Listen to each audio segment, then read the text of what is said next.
Chapter 5. Finding Love in Pain.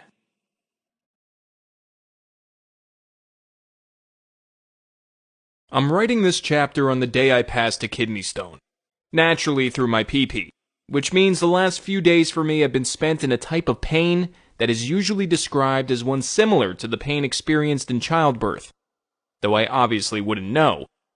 I didn't go to the doctor for pain meds, and I haven't been trying to fight it. I've been sitting with the pain and listening, and what I've heard hasn't always been nice. I listened when the pain was telling me that I'm a fucking idiot for not being in the hospital. I listened when it told me it was afraid to be in pain, and when it didn't like the feeling of being trapped in bed because it feels like helplessness. I listened when it told me it felt scared, confused, abandoned, alone, misunderstood, misused, abused, and I didn't fix any of it. I just listened to the pain be the victim, and let it say its thing in a space of unconditional love, and in the process, learn more deeply what love really is for me.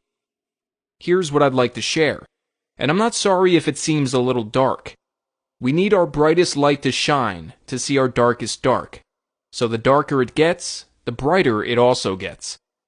That's a literal interpretation of how we expand spiritually, so keep shining your light.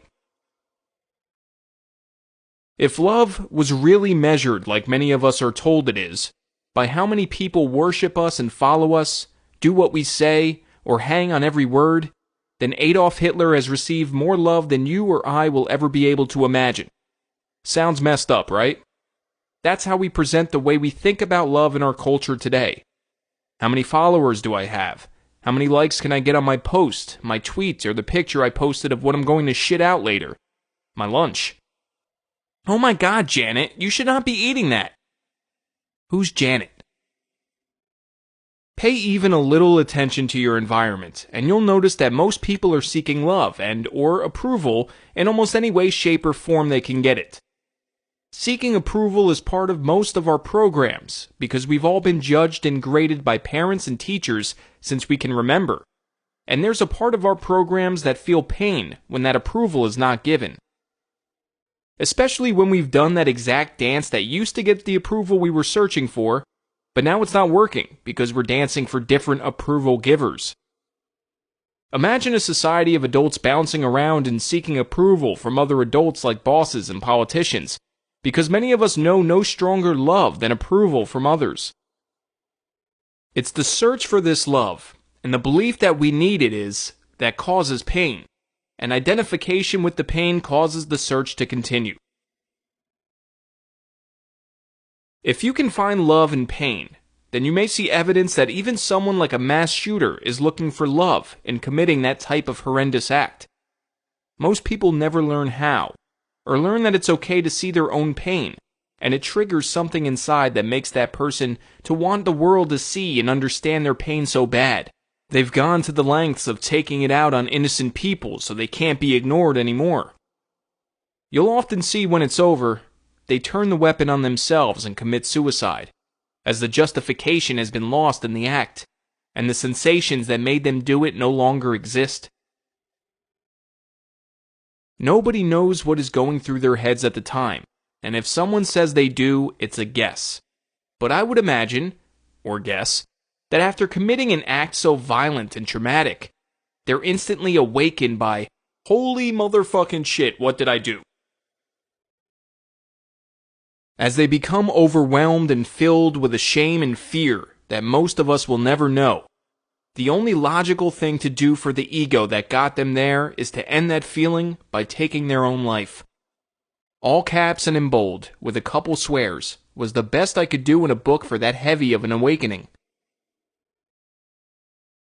I, myself, used to spend countless hours thinking about all the ways I could show the people in my environment and the world, but mostly my parents, how much pain I had been in and how they caused it. Here's what it may have sounded like in teenage Neil's head when he was searching for a way to express that he was in pain. This one happens to be contemplating suicide, which I actually did more often than is allowable in society to admit.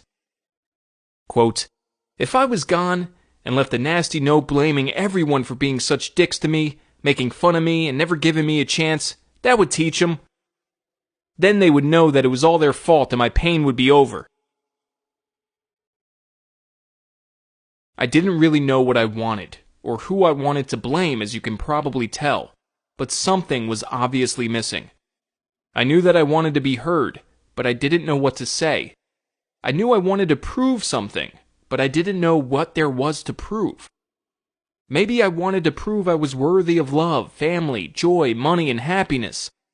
Maybe I wanted to be seen for something other than getting hit or having my feelings shit on. Maybe the mass shooter, or any violent criminal, wants the same thing, but can only think of expressing it in the terrifying way they express it. After a while, I decided that I wouldn't commit suicide, but I wouldn't try not to either, so I ended up using self-hate, alcohol, and drugs to bury my feelings. I knew that I wanted to be loved, but couldn't even imagine who would love me or why they would love me.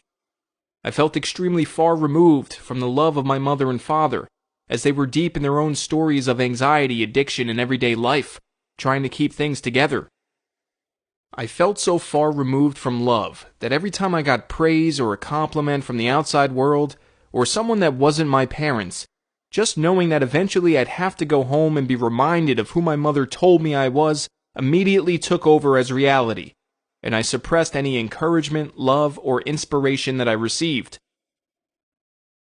So, there I was, a teenager trying to discover what love is in whatever weird way teenagers do, when in reality, love is never not present. We have a generation of children and teenagers who exist right now that are learning similar beliefs about love, just in new lingo. The false belief is that love is something to be gotten from the external, instead of something we are to share from the infinity of who and what we are. Undoing that lie is absolutely one of the best reasons to write this book, among all the other best reasons.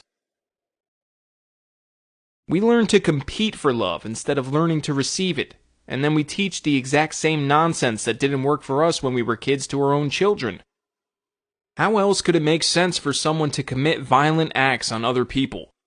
It's a search for love where love is being rejected that can turn into cries for attention, and cries for attention can sometimes turn into desperate acts of violence. Remember that what I'm saying is not the only perspective that exists, nor is it the truth even though you may feel the truth in it. Many truths exist about everything we know, and learning to let all of them exist without having ours mean more than others is growth. We start to define love based on what someone else will give us love for, instead of defining it based on how we feel about what we're doing. If you love being a ballerina and live in a house that only listens to death metal and throws peanut shells on the floor, you may not believe love exists in your environment because it feels like there is no support. You also might feel wrong, like being who you are or being a ballerina is wrong, that your definition of love is wrong, or that love only exists somewhere other than where you are. All of these things are false, because love exists inside of all of us.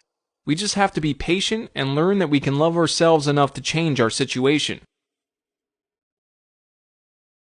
Our addictions, which is another search for love that takes on a different form, might make you feel better about how you feel, but only for as long as the effect of the addiction lasts. The bullshit machine is looking for a fix to solve its love problem. But the only problem love has is that we've learned that it only exists at certain times, or exists as something other than love, like approval or material things. "He bought me the biggest diamond he could afford to show how much he loves me," is a perfect example because it's a giant illusion. There's nothing wrong with loving jewelry, diamonds, gold, or any gifts, but to confuse them with actual love is where we will always find our disconnect. Not only because those things are not love, but the diamond was only as big as he could afford, so the illusion is that his love might actually mean less than other people's love will mean if they have more money. Get an A and you'll get a reward. Be good at sports and we can go for ice cream. Say please or you'll get nothing. What we're ultimately telling each other is that you're not good enough to receive my adoration, attention, or gifts, unless I'm impressed by your unique abilities or willingness to beg. Our definition of love is so skewed by the bullshit machine and its program of selfish wants that I've told my son at times, "I can't play now, I'm busy," when I was scrolling through Facebook. Yup, me too. Please remember that I'm not immune to any of what the bullshit machine has to offer, but I am aware of it. This book is about learning to be aware of the patterns and behaviors that run our lives unconsciously, so we can take the wheel again and cease to live under the guidance of anxiety and addiction. To be truly individually sovereign and accountable for ourselves, I believe that we all must sit down, look underneath the surface, and actually define what love is to us personally, and then what it means to give it and receive it. Nobody else can define it for anyone else. This doesn't feel like an experience that should be had once or twice either. We are continually evolving along with life, and our definitions and the people in our lives change. So before we go misunderstanding the sensations in our bodies, let's take some time to learn what they are, especially when there's love involved. If you want to experience new perspectives of love inside of yourself, learn to find love in everything you see if it's your pain. Loving and accepting physical pain may open new doors and help us find expansive perspectives on what love means and how it can be shared instead of hoarded. Who knows? Maybe seeing your pain for a while is all it needs for it to lessen or even disappear. I can't make that claim, but I can say that after making it my practice to be in the pain that shows up, I no longer sit in fear of the anticipation of what it might feel like. So the pain I experience doesn't linger. And if it does for a bit, that's okay. Then I keep loving it like I want it there. Accepting ourselves in our most vulnerable states is, in my opinion, more powerful than all of my opinions combined, and that's something only I can argue with. Be someone for yourself who is willing to write your stuff down and sit with what is going on inside of your body, and you'll become someone who is willing to let go of mistakes, negative self-talk, and being so hard on yourself in everyday life. That means that you're not focused on why the sensations in your body are making you feel like a victim, because you've already felt it, found the love in it, and can use it as creative fuel instead of burning it on a destructive addiction, like looking for love so easily turns into. Sitting and defining love internally is not searching for it. And finding love in pain means you never have to look far to feel it. So when the bullshit machine tells you that you're not loved, you can see right through the lie. This is not about being in constant pain or putting yourself in pain on purpose, but loving what shows up, even if it shows up unexpectedly, so there can be more than one perspective on it. Life feels better for me when I'm consciously feeling the love when I'm in pain than it does when I'm unconsciously looking for pain when I'm in love. It's a choice. It's a practice, and it allows me to see through the delusion that love is something to attain from others instead of sharing from the infinite amount that already exists inside of all of us. It's all relative to the reality we create.